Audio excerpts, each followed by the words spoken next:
fabulous time this evening, and the wine is flowing. Is everyone feeling good? So tonight, it's really important to us that we share our story with you, and that we tell you the why behind what it is that we do. So no one can tell you that like people who have been touched by cancer. Sometimes it's patients themselves, and sometimes it's the people who love them. So tonight, I would like to introduce you to Marni Henderson, who has loved deeper than many people, and who is ready to tell us about what her spirit of discovery is and why she's so excited to be partnering with us this summer. So help me to welcome Marni. I am so excited to be here tonight and to partner with River Discovery, as I will be working together with River Discovery to offer the Sunrise Widow Retreat. It's an honor to be working with such amazing human beings. Thank you so much. I also, before I get started, wanted to give thanks to the Dream Team, the group of people who are volunteering their time for the 3-day widow retreat. Michelle and Steve, Janice and Dominique are over at the duck pond. Cameron and Jen are not here tonight. It is because of their time, expertise, and resources that we're able to offer this retreat in partnership with River Discovery. Thank you for inviting me to share my story.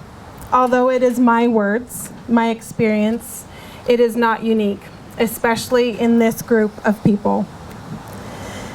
I stand in a room full of amazing human beings with precious life journeys that have somehow inspired all of us to be here tonight.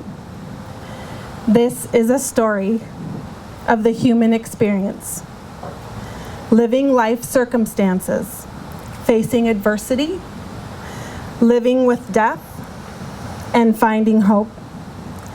Sharing our stories opens the door to healing. It allows each of us to see that we are not alone. It is an opportunity to take our masks off and see the fullness of our humanity. And in this case, reach a hand out to others so that we can walk together in this journey. So tonight, I am the voice of a widow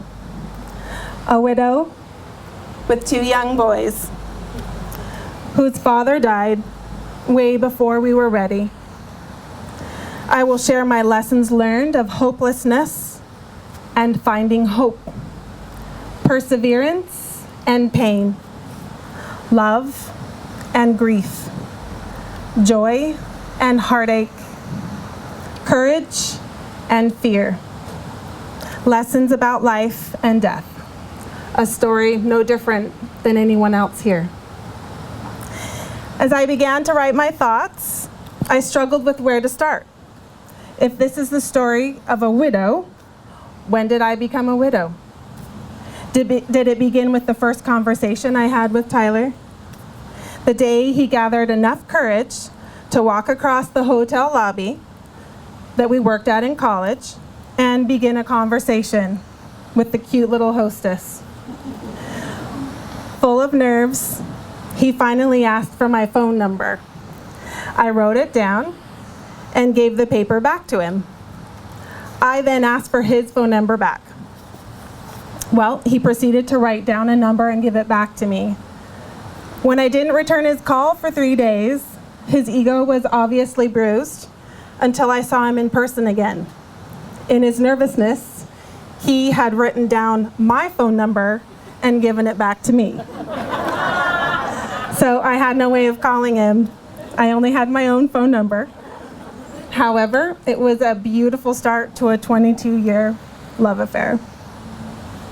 Or do I start on the day that Tyler passed out while I was in labor with Tyson, my oldest son, because he had not eaten in 24 hours, which is how long I had been in labor as well.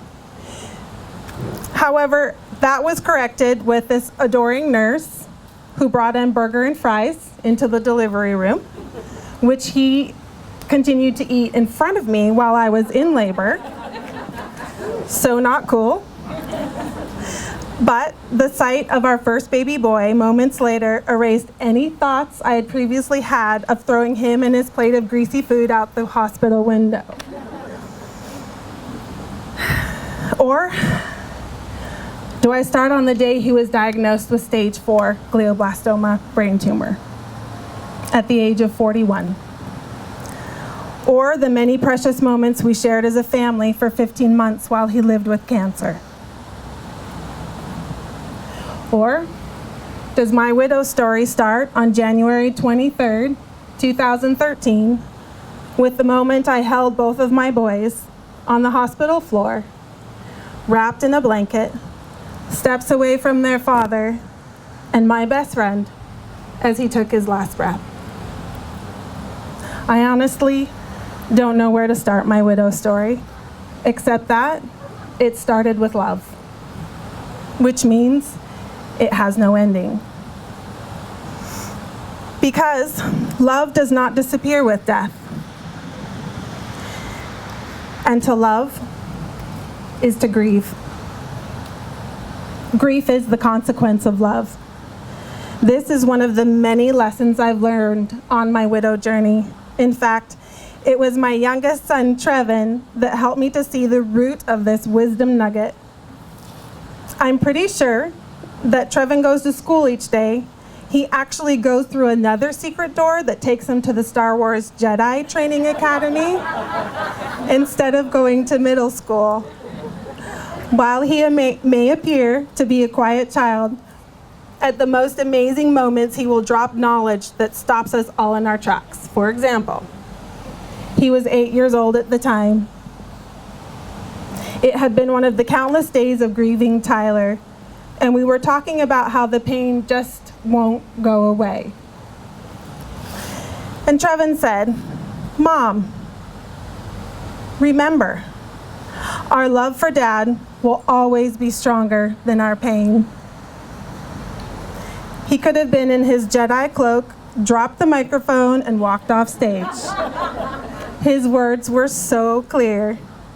I sat there quietly for what seemed a very long time. It made so much sense, of course.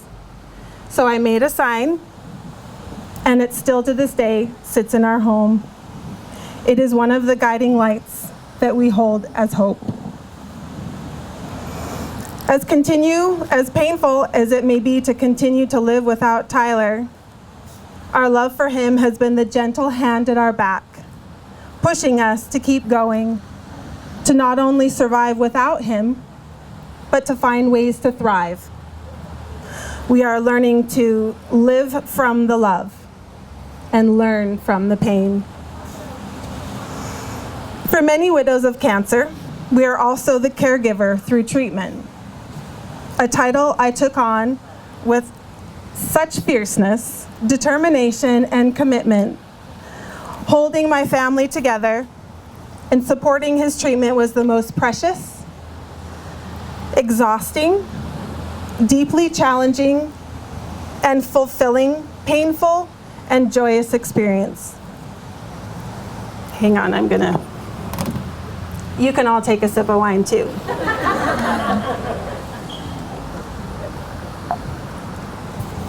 There was no other place I would rather be than by his side, finding any way possible to support his will to live and create experiences for my children to spend time with their father. Life became very simple. It was all about time, precious time, the most valuable asset we all have.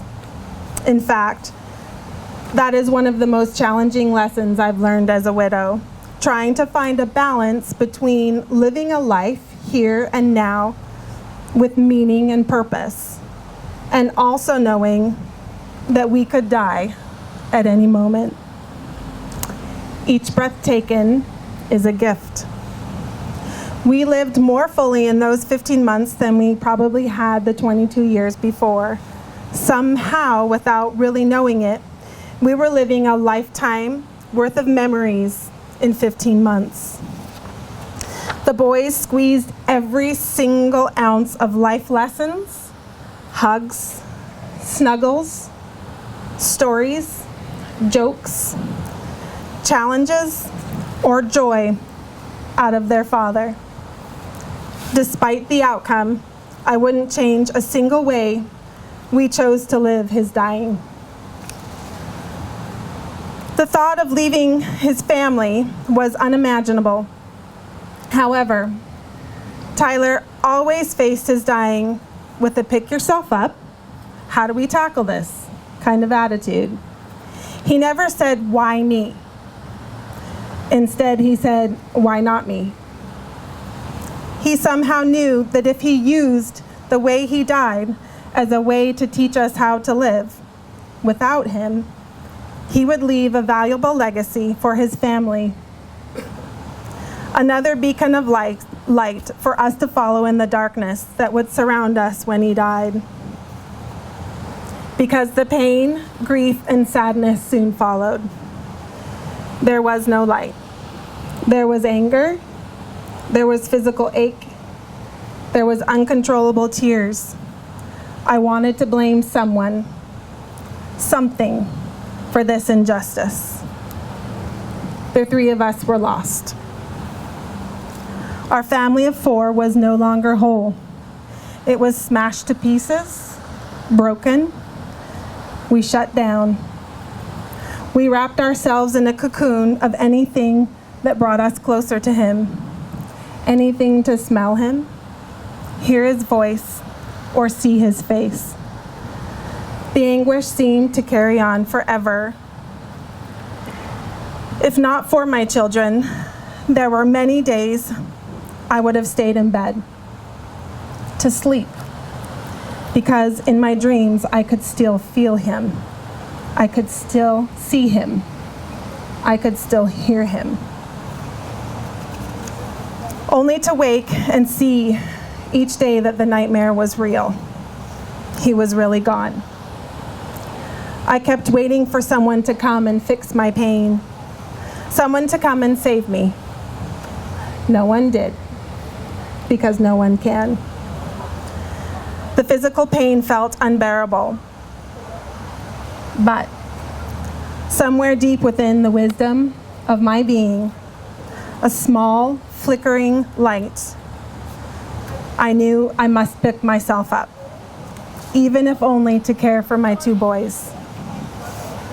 Eventually, I got to a place that I realized there was no way around this pain. There was nothing to fix. Although I felt completely lost, crushed, and broken, the truth became clear. I was, I'm going to say this in Latin, because we need a little break, laughter break. Flecti non frangi. I was bent, but not broken. If Tyler was able to face his dying with how do I do this and why not me attitude, then I would learn to live with the same attitude without him. I now had no choice. In his dying, he showed us how to keep living. I would choose to learn how to live with this new reality. I would adjust. I would redirect my sails so that I could learn how to sail this storm. The pain would be here, whether I denied it or not. I could pretend it wasn't here, but it would still be sitting here like a bright, fluorescent, blinking, pink elephant staring at me in the room.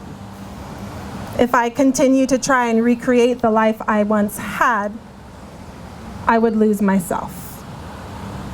I would never fully live again. And then the boys would have, in a way, lost their other parent. How I would learn to do this, I am not quite sure. But I chose to try.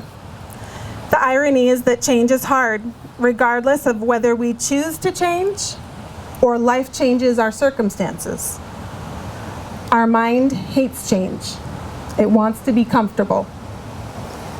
Either way, it took daily focus, determination, hope, courage, strength, and support.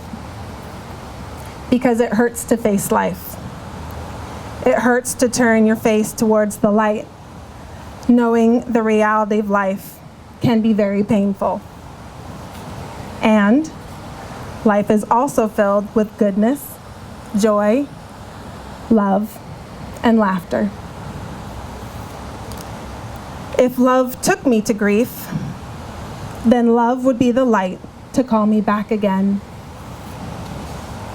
So how do we pick ourselves up after heartbreak, loss, death, or change? It's different for each of us.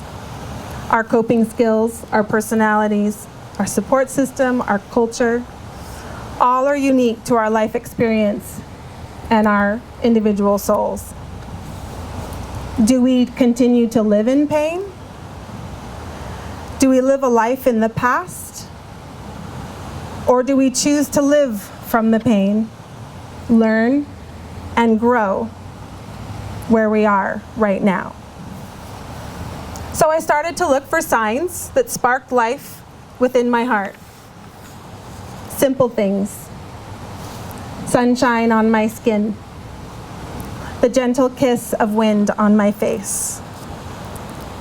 The smell of warm pine trees. The sunrise. The boys laughing. So we learned to laugh again, even with tears streaming down our face. So here's the comedic relief. I wanted to make sure I took you guys like this. One day, we were sharing the events of the day at our dinner table. Trevin gave me a stack of papers to read. He explained that he had to write about his hero. So let me give you some back history. Tyson, Trevin, and Tyler were the 3 T's, best friends. The highlight of each day was when Tyler would get home from work. One of the boys would jump up into Tyler's arms, and the other would clasp themselves around his leg and hang on as he kept walking into the kitchen to then begin their nightly wrestle challenge. He was their hero. He was everything to the boys, and the boys were everything to him. So, bracing myself to read about Trevin's hero, his dad, I took a deep breath, and I decided to read it out loud to both boys. This is what it said. My hero is my mom.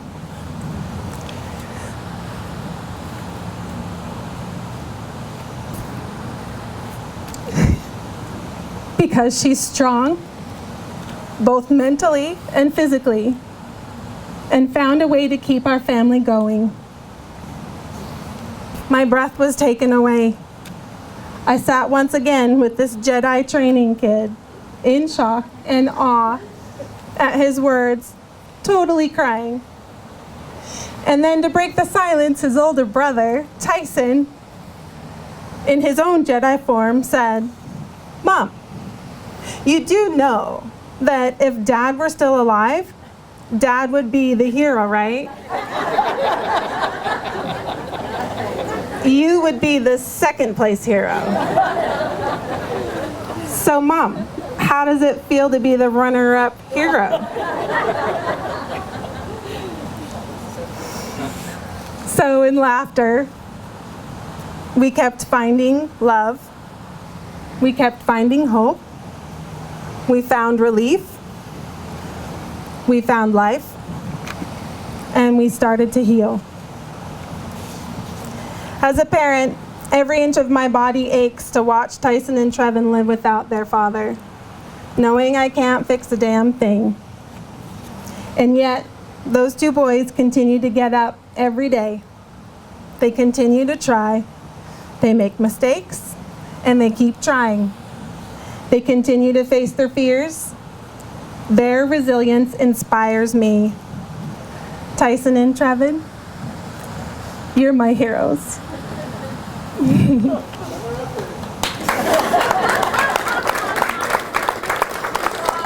You're my first place heroes. So a little last bit of widow wisdom I will share. It's about community.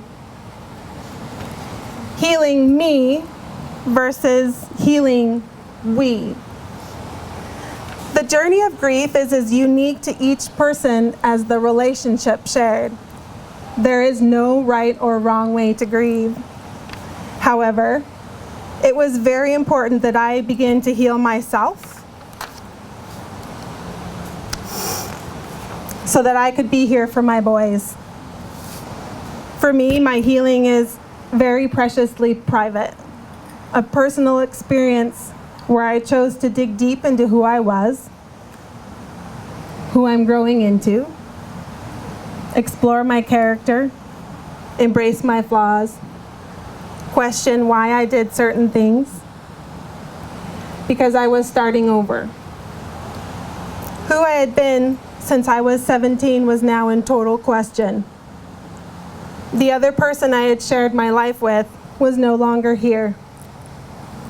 In a way, I was a blank canvas, and I'm still painting that canvas. But that's a whole nother story. And then one day, a little bit of fog lifted. You probably heard of the grief fog. And that's a whole another fun comedy show that fellow widows actually do comedy shows out of. It's pretty awesome. I could start to see the pain in others. Something shifted when I realized other people were grieving as well. Other people were building character out of adversity. To realize I was not alone in my grief, not alone in my journey to heal, I found relief. I became a part of the we. I found inspiration in other widows. I found hope in veterans trying to re-enter. I found compassion in stories of recovering addicts. I found strength in others who were choosing to live with resiliency. We can heal on our own, we must, but something magical happens when we heal with each other. When we reach a hand out to others, that's the really good stuff. That's what I get to do with River Discovery. We allow ourselves to participate in the wholeness of life, a beautiful canvas of bent humans, not broken. I've had an amazing community of friends and family who have wandered in and out of my life the last 7 years. Some I already knew, many I've met along the way. Because of the we, I am here today on this beautiful night with the river behind us, celebrating an amazing group of people who have gathered, you, to participate in life, in offering opportunities for all of us to grow, heal, inspire, and empower. So, let this be a story of love, because love is the light that sustains us through the darkest moments of our lives. Love is the strength to keep going for not only ourselves, but for others as well. Love keeps us breathing when we want to numb the pain.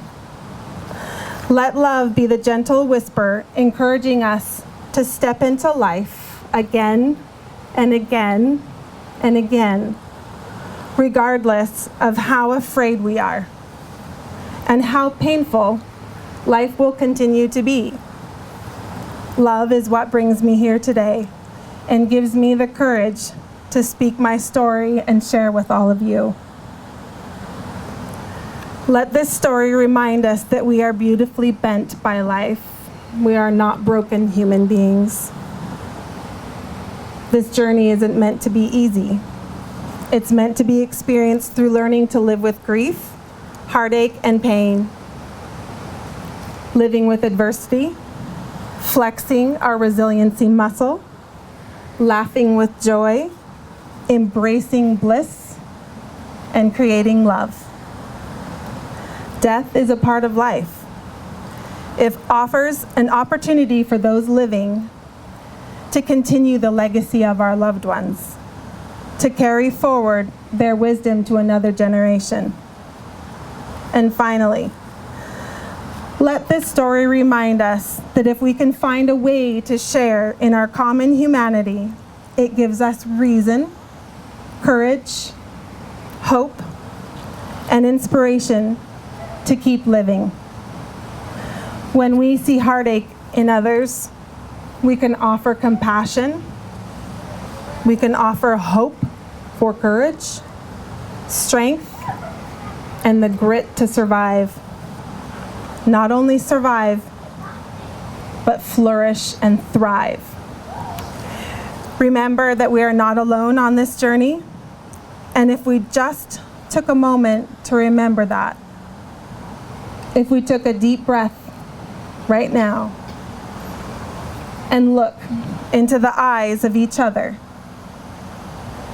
see our common humanity, and then, when you have the strength, reach out your hand and take a step. Thank you.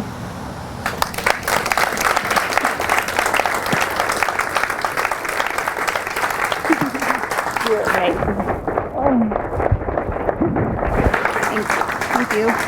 Now I can have a glass of wine. Marni officially earned a glass of wine, don't you think? So that's why we're here. We're here to make sure that we offer the most amazing Sunrise Widow Retreat there ever was, the first of many to come. We're here to make sure that we can continue to offer a 6-day trip down the main Salmon River for cancer survivors. Many of you have done that. We're here to take survivors and their co-survivor on a 3-day retreat up just south of Cascade so that they can heal and love one another and focus on life. We're here to take youth survivors on a 1-day retreat down the Cabarton Run of the Payette River to laugh and to enjoy life. And we're here to take families who've lost a parent to cancer on a 1-day trip to laugh and to enjoy life. To do something that is about living and to do something that is about loving one another. So thank you for being here. And the next part of the evening is obviously going to ensure that we can do all of these things for years to come. Thank you.